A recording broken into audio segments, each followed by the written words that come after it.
ዘመነ ካሴ ባውቄ ምሬ ወዳጆን ትችላለህ ሲል አሞገሰው። ሙገሳውን በርካታ የማህበራዊ ሚዲያው ማህበረሰብ በወንዶች መካከል ያለ መሞጋገስ ልባዊ ነው በሚል ሲገልጸው ተስተውሏል። የተቀረው የኢትዮጵያ ሕዝብም ሆነ መንግስት ማመን አልፈለገ ይሆናል እንጂ በአማራ ክልል በሚካሄደው ጦርነት የሚበል ግጭት የሰዎች ሕይወት በገፍ እያለቀ ነው።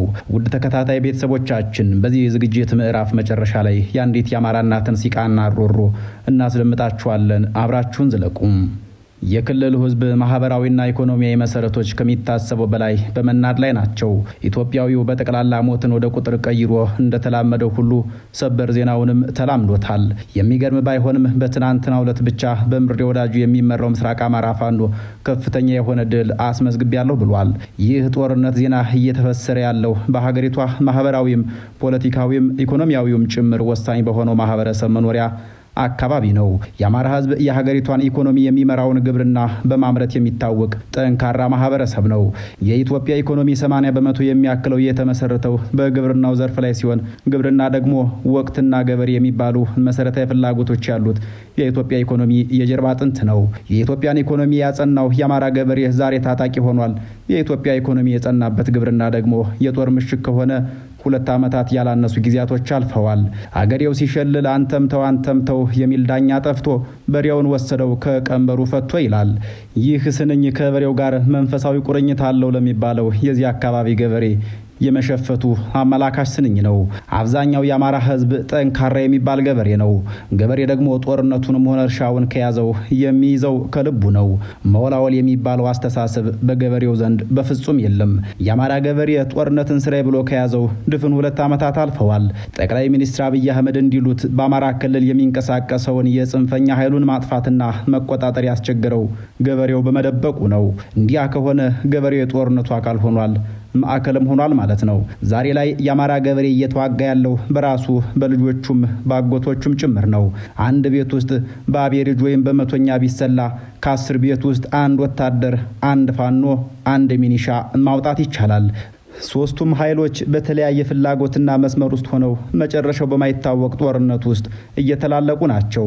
ሶስቱም ኃይሎች አንዱን ገድለው ሲያበቁ ሰበር ዜና ብለው ይህን ያክል ቁጥር ተደመሰሰ፣ ይህን ያክል ቁጥር ተማረከ፣ ይህን ያክል ቁጥር ቆሰለ ይላሉ። በመላ ሀገሪቷ አንተምተው ብሎ የሚያስታርቅ ሽማግሌ የጠፋ ይመስል አባት ሚኒሻ፣ ልጆች ደግሞ ፋኖና መከላከያ ሆነው በሚተላለቁበት የአማራ ክልል በትናንትናው ዕለት በርካታ ቁጥር ያለው የመከላከያ ሰራዊት መመታ ተነግሯል። ከሰሞኑ በተለያዩ ማህበራዊ ገጾች ላይ በተንቀሳቃሽ ምስል የተደገፉ ቀይ ቦኔት ለባሽ ኮማንዶዎች ሲመረቁም ታይቶ ነበር።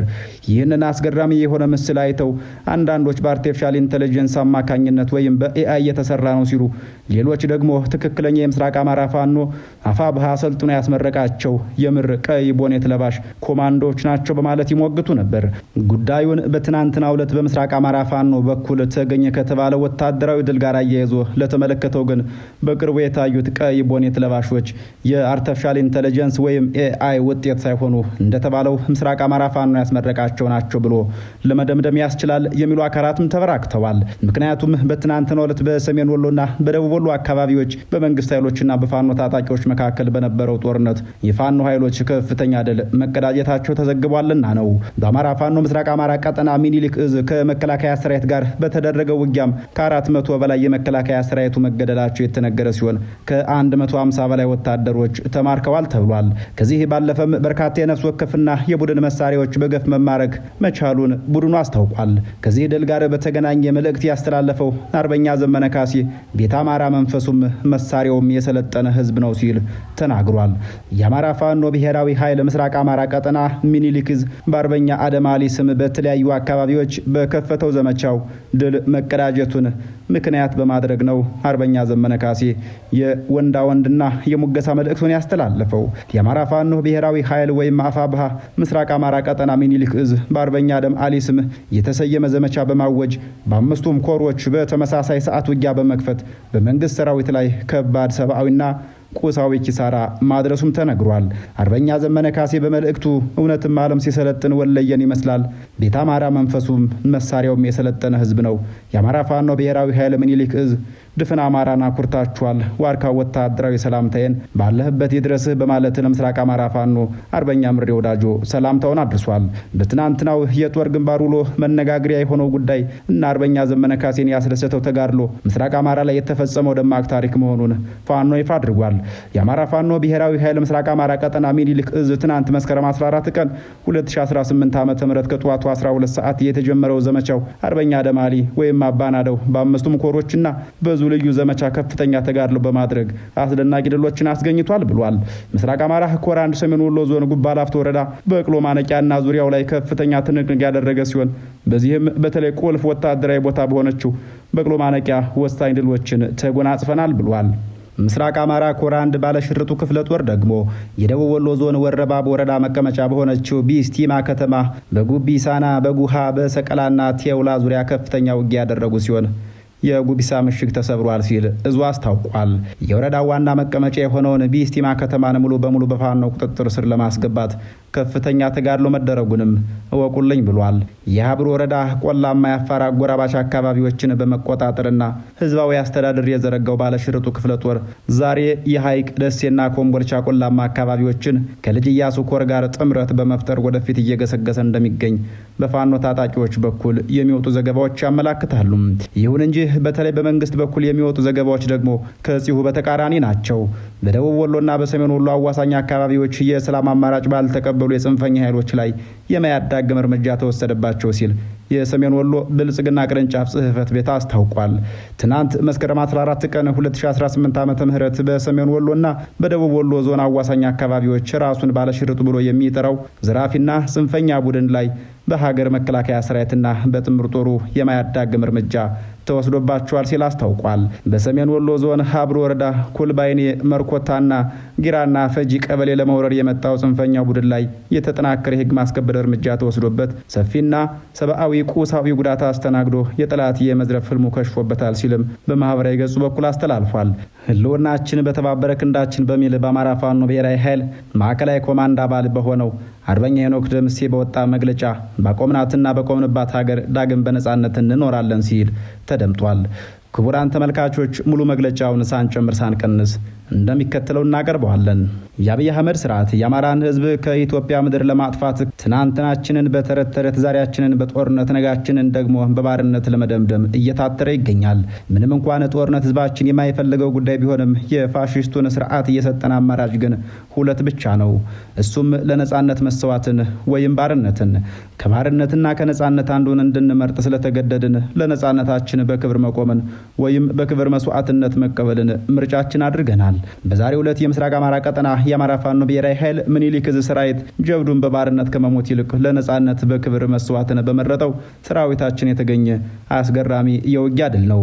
የምኒልክ እዝ የጦርነት ጠበብቶች ለነጻነት ሲሉ በተሰዋው በጀግናችን በአርበኛ ደማሊ ወይም አባናዳው ስም የተጀመሩት ዘመቻዎች የቁጭትና ያልበገር ባይነት ማሳያ ሲሆኑ ለነጻነት የሚታገለውን የሰራዊታችንን የማድረግ አቅምም ያሳዩበት ነው። በዚህ አጋጣሚ ለጀግኖች የጦር ጠበብቶችና ለጀግና ሰራዊታችን በህዝባችን ብርቱ ተጋድሎ በሰራዊታችን ጀግንነትና አማራዊነት አባቶቻችን ጠብቀው ባቆዩልን ባቆምናትና በቆምንበት ምድር ዳግም በነጻነት እንኖራለን። በስኬት የተጀመረው ዘመቻም ሌሎች ዘመቻዎችን በመውለድ በነጻነት ይደመደማል።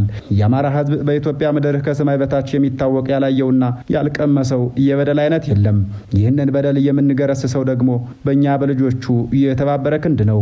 እያንዳንዱ ሰራዊታችን በያዘው አፈሙዝ፣ እያንዳንዱ ሰራዊታችን በታጠቀው ህዝባዊነት፣ እያንዳንዱ ሰራዊታችን ባሰመረው አማራነት ትግላችን የአማራን ህዝብ የህልውና አደጋ በመቀልበስ በኢትዮጵያ ሰማይና ምድር ለአማራ ህዝብ ህልውና ዳግም ስጋት የማይሆን ስርዓትን በመትከል ይቀጥላል ሲል መልእክቱን አስተላልፏል። በእርግጥ የተያዘው ጦርነት ነውና ሰላም የሚያሰፍነው መሸነፍ ወይም መደራደር ብቻ ነው። ክቡራን ቤተሰቦች፣ በመጨረሻም በዚሁ ክልል በተቃራኒ ግንባር ተሰልፈው ሲዋጉ የዋሉ የአንድ አባትና ልጅ ክስተት ነግረናችሁ እናበቃለን። ነገሩ እንደዚህ ነው። አባትየው ሚኒሻ ሲሆን ልጅየው ደግሞ ፋኖ ነው። ከሁሉም አስቀድሞ ተደዋውለው ውጣ ውጣ ተባብለዋል። ሁለቱም በያሉበት የያዙት ዓላማ ትክክል፣ መገዳደሉ ደግሞ በአባትና ልጅ ነበርና ውጣ ውጣ ተባብለዋል። ታዲያ በሁለቱም ዘንድ የዓላማ ጽናቱ ነበርና አባቱም ልጁም ላለመውጣት ተስማምተው ካገኘው አልምርህም ተባብለው ተማምለዋል። ከደቂቃዎች በኋላ ውጊያው ተጀመረ። በውጊያውም የሞተው ሞተ፣ የቆሰለው ቆሰለ፣ የተማረከውም ተማረከ። በተለይም የመከላከያ ኃይሉና ሚኒሻው ለጉድ ተደበደበ። ውጊያው በመከላከያ ኃይሉ አፈግፋጊነት ረብ ሲል ልጅ ለእናቱ ይደውልላታል። ቀጥሎ ያቀረበው ጥያቄ አባ ተርፏል እንዴ የሚል ነበር። አባትየውም ከደቂቃዎች በኋላ ለሚስቱ ደውሎ ያቀረበው ጥያቄ በተመሳሳይ መልኩ ልጅ ተርፎ ይሆን እንዴ የሚል ነበር። የአማራ እናት ወቅታዊ ሁኔታ በእርግጥ በእንዲህ ያለ ቃናማ ነው የጠፋበት ውጥንቅጥ ውስጥ ነው። የገደለው ባልሽ የሞተው ወንድምሽ ሐዘንሽ ቅጣጣ ከቤትሽ አልወጣ እንዲል አስለቃሽ ያም ቢሞት ያም ቢገድል መከራው ከአማራ ሕዝብ ጫንቃ የሚወርድ አይመስልም። ለዛሬ በዚህ አበቃን። ቸር ያገናኘን።